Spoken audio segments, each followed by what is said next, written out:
Oiartzungo udalerrian Aiako herria mendigunearen bihotzean aurkituko da bisitaria Arditurriko meategiekin. Euskal Herriko formazio geologikorik zaharrena izateaz gain, Aiako harria berezia eta aberatsa da dituen harri eta mineral mota eta orografia ikusgarriagatik. Oso leku berezia da eta dena da Aiako harri mendia ere bera oso berezia delako. Euskal Herriko mendirik zaharrena, orain dela 300 milioi urte itsaso azpitik atera zena eta berarekin batera, granitoz osatuta dagoen bakarra, ez dago beste lekurik Euskal Herrian granitoa dagoena. Granito horrekin sortu ziren edo mugitzen joan ziren sortutako zuloetan eta zehar mineralak uretan astuta joaten ziren.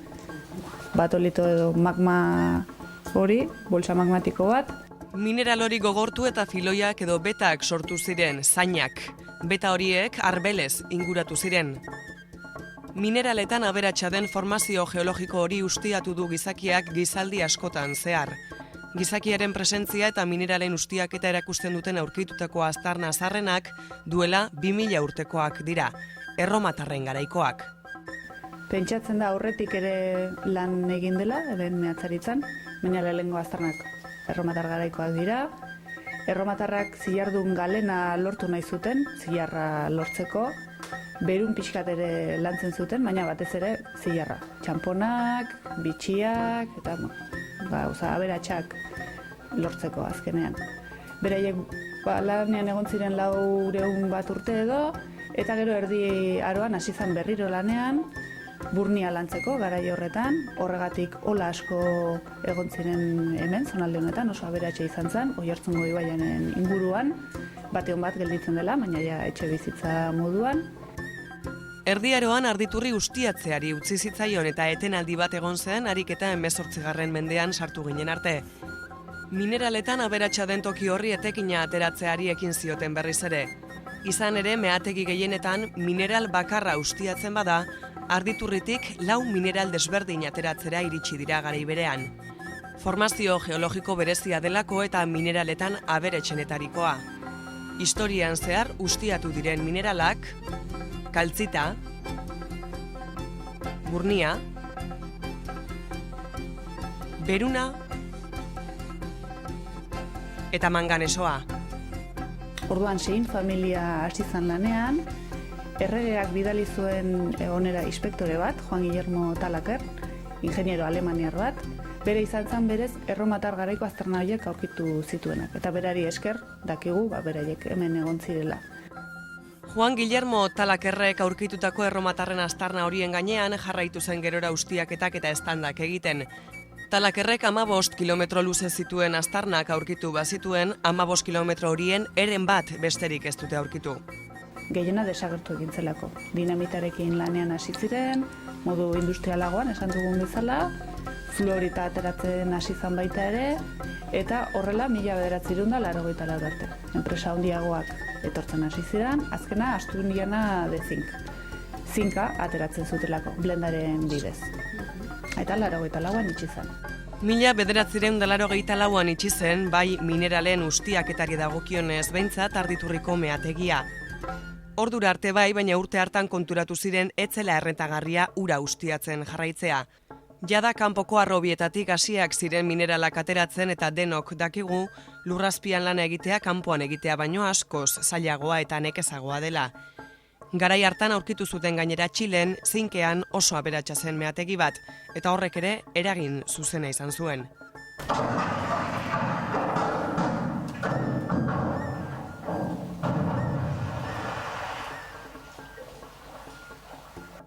Badakigu Arditurrin 4 aro bereiztu daitezkeela garai eta ustiaketari dagokionez. Erromatarrek zilardun galena erauzi zuten bereziki.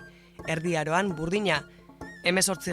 eta 19. mendeetan berriz, beruna atera zuten eta 20. mendean, blenda eta fluorita beste batzuen artean. Baina zein sistema erabiltzen zuten? Izan ere, guk ezagutzen dugun dinamita bidezko lana, aro modernoan hasi zen erabiltzen. Erromatarrek lan egiten zuten torrefakzio sistemaren bidez, zela berez sua egitea paretaren ondoan, eta berotasun horren bidez lortzen zuten minerala errazago puskatzea eta materiala lortzea. Mehazulo txikiak egiten zituzten, metro bateko zabalerakoak, bider bat 80 gutxo arabera, eta borobilak. Horrela ez zuten ezer jarri behar paretak kontzeko. Gero ja dinamitarekin zulo handiagoak egiten hasten dira, material gehiago ateratzen da, baina pentsatu behar da zerbait, sabelak eta paretak ez erortzeko. Orduan hemen dagoen ur kantitatearengatik egurra ezin da erabili, taulak edo jartzeko, eta arroka bera uzten da paretak eta sabaiak kontzeko batez ere. Pilareak edo zutabe moduan. Material zerbait galtzen da, zutabeietan badago filoia edo beta, minerala badago, baina utzi beharra dago. 2008an ireki zituzten meategiko ateak herritarrek ikus eta ezagutu zezaten. Meategiak dituen dimentsioez jabetzeak, baina zaila dirudi bisitan ikus daitekeenaz. Mineralak edo filoiak edo betak, kokatu zirenean, Aiakorria ateratzen hasi zela kokatu zirenean, sortu zituzten zain horiek, neurtzen dituzte hemen zonalde honetan, Arditurriko meategia handian, zabaleraz 10 metroko zabalera hartzen du, eta luzeraz 50-60 bat metro. Zatitzen direla, berez guren gauden lekuan, bisita egiten den lekuan, meategiaren bigarren maila izango litzateke, bigarren pisua, eta gero beste pisu bat dago, 3. Erromatarrak 3 horiek edo lehengo zati hau landu zuten, eta gero daude beste 5 pisu. Guztira 8 maila dauzka meategi honek, 8 pisu. Beko 5ak urperatuta daude, berez urperatuta egon beharko litzake oneraino, gu gauden bigarren maila honetaraino, baina erromatarrei esker ur maila ez da 3. igotzen. Hori lortzen da sistema drenaje baten bidez, obra hidrauliko baten bidez, beraiek egin zituzten zulo berezi batzuen bidez, azkenean, vertikalak eta horizontalak, eta zulo horien bidez beraiek lortzen zuten ura ateratzea, hemendik parkin ingurura, maila desbinibel zati badago eta horrela aprobetxatzen zuten, horrela gehiago ustiatu zezaketen, material gehiago atera ziteken, eta beko 5 pisuak dira ondoren landutakoak, ja dinamitaren bidez, horregatik sistema drenaje horrek ez du beraientzat balio, eta filtratutako uraren bidez urperatuta daude. 2 ordu eman ditugu meategian, azkenerako hotza sentitzen da naiz eta beti 12 eta 15 gradu tartean izaten diren. Ura ere toki guztietatik filtratzen da eta jabetu gara bai, etzela batere erosoa izangoan lana egitea. Hemen arazo handiena edo daukaten eguneroko lanean eraman beharreko hemen ezetasuna da, hemen ia egunero euria egiten du, orduan ur guzti hori filtratu egiten da, eta ura hemen langileek aipatzen duten gauza bat, hemen egondako langileak da ura, eta gero beste aipagarrienetakoa igogailu edo ascensore bat zegoen hemen. Ja, hitz egiten ari gara aro moderno edo 19-20 mendean. Materiala, berez zuloak egiten dira betik hasita pisu batetik bestera zulo bat egiten da, beti gora, zulatzen hasten da beti gorantz, eta zabaltzen, eta gero zutabeak uzten dira.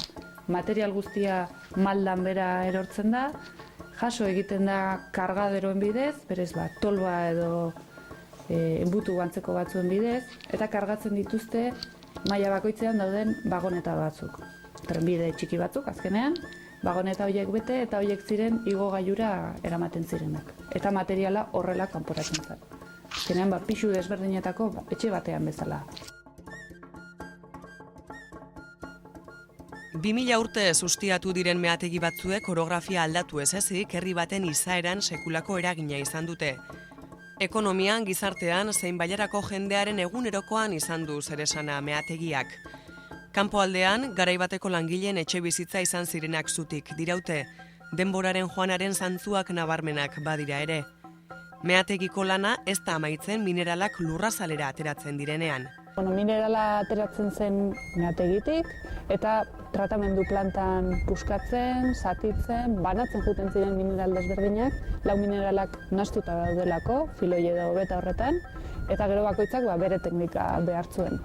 Burnia lantzeko labe batzuk behar ziren, tximini poto lantzeko batzuk, 8 labe zeuden bere garaian, Florita adibidez behar zituen dekantagailu batzuk, bainera antzeko ideia bat, eta guzti horren estruktura edo aztarnak gelditu dira besterik gabe. Eta gero etxea interpretazioa den lekua, laborategia eta botikina zena, kanpotik etorritako jendearen portugesak, asturiarrak, kantabriarren etxeak, bulegoak ere bai zirenak, Asturiana definken bulegoak, jangela, pixkat kantina bat ere bat zegoen, leku soziala edo elkartzeko lekua, eta gero egunero etartzen zen eskualdeko jendea. Oiartzundik, Lezotik, Errenderitik, Pasaitik, trenez etortzen ziren, 20. mendean egintzan tren bat, Txabarri Hermanos de Bilbaok egindakoa, gaur egun bidegorria den bide horretatik etortzen zen, horreraino iritsi, bete eta materialia ia prestatuta edo prestatuarekin